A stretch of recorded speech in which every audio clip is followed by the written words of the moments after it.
আরণ্যক,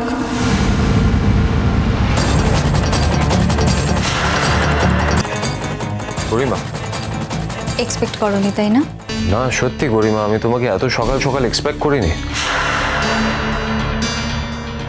এ দেখো না রোশনের কি অবস্থা, ওর খুব জ্বর হয়েছে, 104-এর উপর জ্বর। তুমি কি ডাক্তার? বারে, ডক্টর না হলে একটা অসুস্থ মানুষকে দেখতে আসতে পারি না? রোশনাই, তুমি কোথাও যাবে না। আমি বললাম না তুমি সারাদিন এখানে শুয়ে থাকবে আর রেস্ট নেবে। মানে আমি ওকে নিতে এসেছি আর তুমি বলছো? গরিমা, ওর হাত পা পুড়ে যাচ্ছে, ওর অবস্থাটা দেখো। এই অবস্থায় শি নিডস এ ডক্টর। ওকে তোমাদের বাড়ি নিয়ে যাওয়া উচিত না।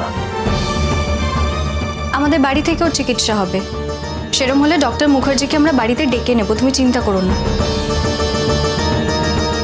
আরণ্যক, আমরা তো ইনহিউম্যান নই। গরিমা, এই অবস্থায় ও তোমাদের বাড়ি যেতে পারবে না। আরণ্যক, ডোন্ট ওয়ারি, ওর কিচ্ছু হবে না, জাস্ট রিল্যাক্স।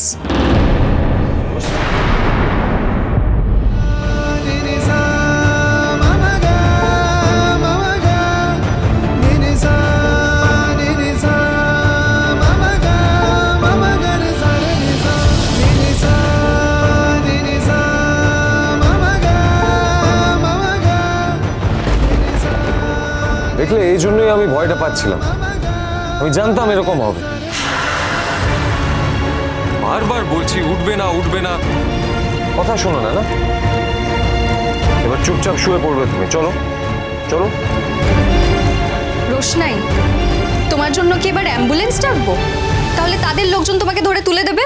গরিমা, আমার মনে হয় অ্যাম্বুলেন্সের কোনো প্রয়োজন হবে না। আমি তো বলছি ও একটু সুস্থ হয়ে যাক, আমি নিজে ওকে তোমাদের বাড়ি পৌঁছে দিয়ে আসবো।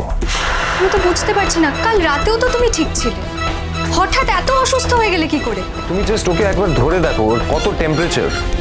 জ্বর হলে না কেউ এতটাও অসুস্থ হয়ে যায় না যে মাত্র কয়েক কিলোমিটার দূরে গাড়িতে বসে অন্য আরেকটা বাড়িতে যেতে পারবে না।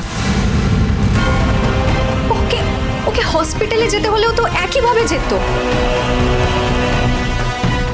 রোশনাই, ওঠো, গাড়িতে বসো আর চলো। গরিমা, প্রয়োজন হলে মানুষকে যেতে হয়, আর আমার মনে হয় রোশনের সেই প্রয়োজনটা হয়নি। তুমি ভেবে দেখো, রোশনাইকে যদি তোমাদের বাড়িতে নিয়ে যাওয়া হয় তাহলে রোশনাই তোমাদের কোনো হেল্প করতে পারবে না, বরং তোমাদের ওর পেছনে অনেক সময় যাবে। আমি তো বলছি, এই অবস্থায় একটা মেয়েকে আমরা ছেড়ে দিতে পারি না। দাঁড়াও দাঁড়াও দাঁড়াও, আমরা মানে কার? গরিমা, তোমার আমরাতে এতই যদি আপত্তি থাকে তাহলে ধরে নাও আমি। তোমার যা বোঝার বুঝে নাও। রোশনাই, সোম থেকে রবি প্রতিদিন রাত 8:30টায় স্টার জলসায় ও ডিজনি প্লাস হটস্টারে।